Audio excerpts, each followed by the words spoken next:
Cette chute très rapide surpasse toutes les crises passées, y compris le krach boursier qui a déclenché la crise économique mondiale en 1929.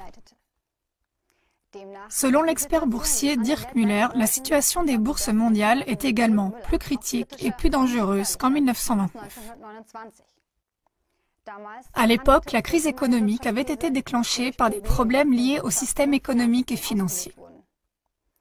Aujourd'hui, les difficultés sont aggravées par l'arrêt de l'économie mondiale et les confinements fréquemment imposés. En conséquence, la production dans de nombreux secteurs s'est effondrée au même titre que la demande des consommateurs.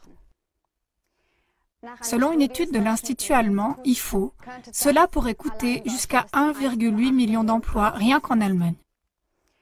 Aux États-Unis, les économistes s'attendent même à ce que le taux de chômage atteigne 30% au deuxième trimestre de cette année et à ce que le produit intérieur brut diminue environ de moitié. Les mesures d'endiguement de la pandémie du coronavirus sont donc devenues une menace existentielle pour plusieurs millions de personnes. Cependant, cette menace ne semble pas avoir joué un rôle dans les décisions politiques au début de la pandémie. Dans ce contexte, il convient de noter l'analyse de l'expert financier Ernst Wolf, je cite. « L'arrêt de l'économie est une provocation consciente du krach. » Coronavirus, le parfait bouc émissaire. Selon l'expert financier Markus Krall, le coronavirus n'est pas responsable de la crise économique mondiale attendue. Selon lui, c'est simplement l'élément déclencheur d'une réaction en chaîne.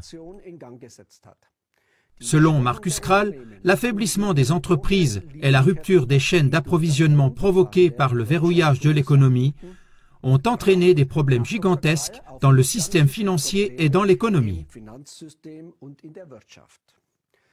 Par exemple, la politique de taux zéro de la Banque centrale européenne depuis 2008 a maintenu artificiellement en vie de nombreuses entreprises totalement non rentables. Il est maintenant fort probable que la crise du coronavirus les pousse à la faillite, ce qui aurait pu arriver depuis longtemps.